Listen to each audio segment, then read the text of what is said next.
तडकाफडकीने विधानसभा अध्यक्षांचा जो एक निर्णय अपेक्षित आहे त्याच्या आधी देण्यात आला तो निर्णय, त्यामुळे कुठेतरी एक ठरलेल्या रणनीती अनुसार सगळं होत आहे का, घडत आहे? एकदम बरोबर. सर्व ठरलेल्या रणनीतीप्रमाणे सूडबुद्धीचं राजकारण महाराष्ट्रामध्ये चालू झालेलं आहे. काही महिन्यापूर्वी उद्धवजी ठाकरे यांची शिवसेना पक्ष, त्यांचं चिन्ह हे एकनाथ शिंदेंना दिलं आणि काल इलेक्शन कमिशननी शरद पवार साहेबांचा पक्ष म्हणजे आमचा पक्ष आणि आमचं चिन्ह हे अजित पवार साहेबांना दिलं. हे सगळं ठरवून चाललेलं आहे. पण सर्वांना माहीत आहे, सर्वांना कल्पना आहे की राष्ट्रवादी काँग्रेसची स्थापना कुणी केली, राष्ट्रवादी काँग्रेसचं चिन्ह कुणाचं आहे, राष्ट्रवादी काँग्रेस पक्ष महाराष्ट्रात आणि महाराष्ट्राच्या बाहेर कोणी वाढवला, जे आज आमच्यात दूर गेल्या त्या सर्वांना अनेक वर्ष 15-15, 20-20 वर्ष मंत्रिपद कोणी दिलं.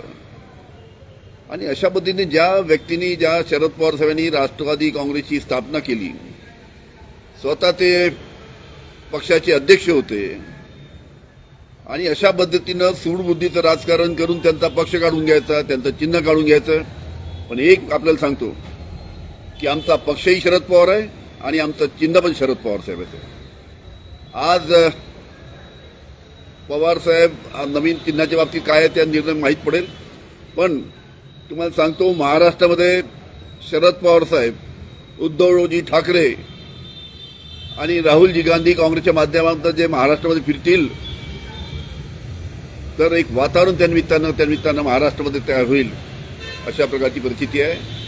आज आमचा पक्ष जरी सूडबुद्धीच्या राजकारणाने काढण्यात आला असला तरी जनता या बाबतीत योग्य तो निर्णय घेऊन आम्हाला जनता न्याय देईल याची मला खात्री आहे. काल देवेंद्र फडणवीस म्हणाले 2019चा जो मॅन्डेट होता, बहुमत होता, त्याचा कुठेतरी अवमान केलेला होता. त्यामुळे तो जो अवमान केलेला होता त्या लोकशाहीचा मुर्दा पाडणाऱ्यांना, तेव्हा लोकशाहीचा मुर्दा पाडणाऱ्यांना लोकशाहीनेच काल धडा शिकवला. साहेब, देवेंद्र फडणवीस साहेबांनाही माहित आहे हे काय झालं, कुठून झालं, कसं झालं.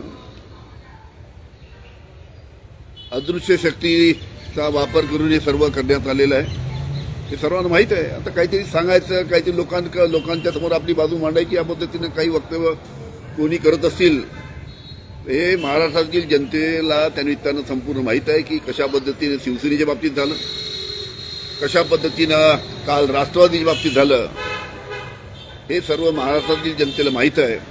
आणि योग्य वेळी महाराष्ट्रातील जनता ज्यांनी हे काही घडवलं त्याला शिक्षा केल्याशिवाय राहणार नाही, अशा प्रकारची परिस्थिती पुढील काळात येणार आहे. आता जे राहिलेले आमदार आहेत तुमच्यासोबतचे, चिन्ह आणि पक्ष गेल्यानंतर त्याच्यामध्ये काहीतरी अस्थिरता निर्माण होईल असं वाटतंय, चित्र काहीतरी वेगळं असेल परत? कुठेही अस्थिरता नाही. अस्थिरता कोणामध्ये अस्थिरता आहे? सगळ्यात आज पाहिलं तर जे भारतीय जनता पार्टीमध्ये जे भारतीय जनता पार्टीचे आमदार आहेत त्यांच्यामध्ये सर्वात जास्त अस्थिरता आहे. कारण की त्यांना माहीत आहे की आम्ही पक्षाच्या माध्यमातून पक्षाच्या चिन्हावर निवडून आलो, पण बाहेरचे लोक आले ते पंक्तीत बसले पाहिजे आणि आमचा नंबर नाही लागला. त्याच्यामुळे सर्वात जास्ती जे नाराज जे आहेत ते भारतीय जनता पार्टीचे आमदार आहेत आणि बाकी जे काही आमिष दाखवून जे तिकडे गेलेत ते सुद्धा आमदार नाराज आहे. आमचे अनेक आमदार संपर्कात आहेत. सध्या आपल्याला माहित आहे की आता मतदारसंघासाठी शासनाच्या माध्यमातून निधीची आवश्यकता पडते, विकासासाठी पैसा लागतो. त्यासाठी आपल्या मतदारसंघामध्ये काहीतरी विकासाची कामं झाली पाहिजे यासाठी अनेक आमदार शासनाच्या जवळ आहेत. पण जशा जशा निवडणुका जवळ येतील हे आमदार एक एक करून परत त्यांची घर वापसी चालू होईल, ही सुद्धा आपल्याला मी वस्तुस्थिती सांगतो. अनेक आमदार आमच्या संपर्कात आहेत आणि वेळ आल्यानंतर हे आमदार हळूहळू आमच्या परत पवार साहेबांकडे येतील. अनेक आमदार पवार साहेबांना सुद्धा भेटून गेलेत, जयंतरावांना सुद्धा भेटून गेलेत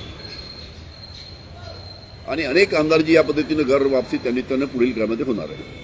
लोकसभा निवडणुकीच्या पूर्वी हे सगळं झालेलं आहे, त्याच्यामुळे काहीतरी परिणाम त्या निवडणुकांवरती होतील. कसं आहे, आम्ही सक्षम आहोत. मी पहिले सांगितलं आमचा पक्षही शरद पवार, आमचं चिन्हही शरद पवार. जे काही आमच्या पक्षाचं नाव राहील, जे काही आमच्या पक्षाचं चिन्ह राहील, ते पक्षाचं चिन्ह घेऊन आणि पक्षाचा झेंडा घेऊन आम्ही जनतेसमोर जाऊ आणि जनता 100% आम्हाला न्याय देईल. कारण की जनता, महाराष्ट्रातील जनता ही उघड्या डोळ्यांनी सगळे हे पाहत आहे. त्याचबरोबर आपल्याला मी सांगू इच्छितो की आज माझ्या मतदारसंघामध्ये पारटसिंगा या गावामध्ये आज भारतीय जनता पार्टीच्या माध्यमातून एका महिला मेळाव्याचं आयोजन केलेलं आहे. भारतीय जनता पार्टीला महिला मेळावा आयोजन करण्याचा त्यांचा जो अधिकार आहे त्याच्याबद्दल काही आमचं म्हणणं नाही. या मेळाव्याला महाराष्ट्राचे उपमुख्यमंत्री देवेंद्र फडणवीस उपस्थित राहणार आहे. पण हा पक्षाचा महिला मेळावा त्यानिमित्तानं आयोजित केल्यानंतर या पक्षाच्या मेळाव्याला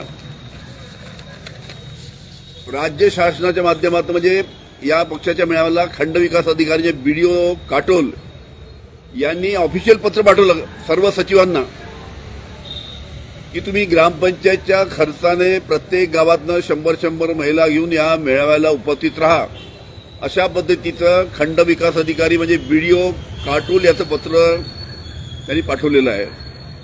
म्हणजे कशा पद्धतीनं राजकीय कामासाठी शासकीय यंत्रणेचा वापर करण्यात येत आहे, याचा हा अतिशय जागता नमुना आहे. कसं काय खंडविकास अधिकारी का काटोल पंचायत समितीचा प्रत्येक सचिवाला सांगू शकतो की तुम्ही या मेळाव्यासाठी, भारतीय जनता पार्टीच्या मेळाव्यासाठी 100 महिला घेऊन या म्हणून? हे अतिशय धक्कादायक आहे. अशा पद्धतीत आम्ही कधी पाहिलं नाही की शासनाच्या खर्चातनं एखादा पक्ष आपला मेळावा भरवतोय.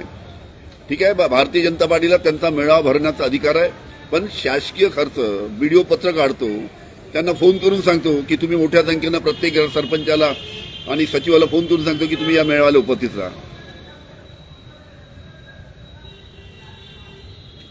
याला आमचा विरोध आहे आणि ज्या कोणत्या व्यासपीठावर आम्हाला संधी मिळेल त्या व्यासपीठावर हा विषय आम्ही मांडू. या पत्रामध्ये लिहिलेलं आहे की 100 महिला प्रत्येकी आणावे. 100 महिला ग्रामपंचायतच्या खर्चाने आणाव्या. म्हणजे 100 महिला ग्रामपंचायतच्या खर्चाने या भारतीय जनता पार्टीच्या या महिला मेळाव्याला आणाव्या, अशा पद्धतीचा आदेश खंडविकास अधिकाऱ्यांनी काढलेला आहे.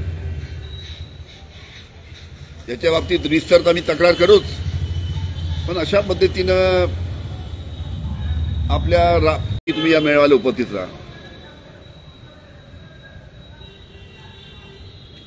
याला आमचा विरोध आहे आणि ज्या कोणत्या व्यासपीठावर आम्हाला संधी मिळेल त्या व्यासपीठावर हा विषय आम्ही मांडू. या पत्रामध्ये लिहिलेलं आहे की 100 महिला प्रत्येकी आणावे. 100 महिला ग्रामपंचायतच्या खर्चाने आणाव्या. म्हणजे 100 महिला ग्रामपंचायतच्या खर्चाने या भारतीय जनता पार्टीच्या या महिला मेळाव्याला आणाव्या, अशा पद्धतीचा आदेश खंडविकास अधिकाऱ्यांनी काढलेला आहे. याच्या बाबतीत रिस्तर आम्ही तक्रार करूच, पण अशा पद्धतीनं आपल्या पक्षाच्या महिला मेळाव्यासाठी अशा पद्धतीनं शासकीय यंत्रणेचा वापर करणं हे अतिशय चूक आहे. आणि अशा पद्धतीचा आपल्या शासकीय यंत्रणेचा वापर केव्हाही राजकीय कामासाठी करण्यात आला नाही. तो आज या मेळाव्याच्या निमित्ताने तिथे होत आहे. धन्यवाद.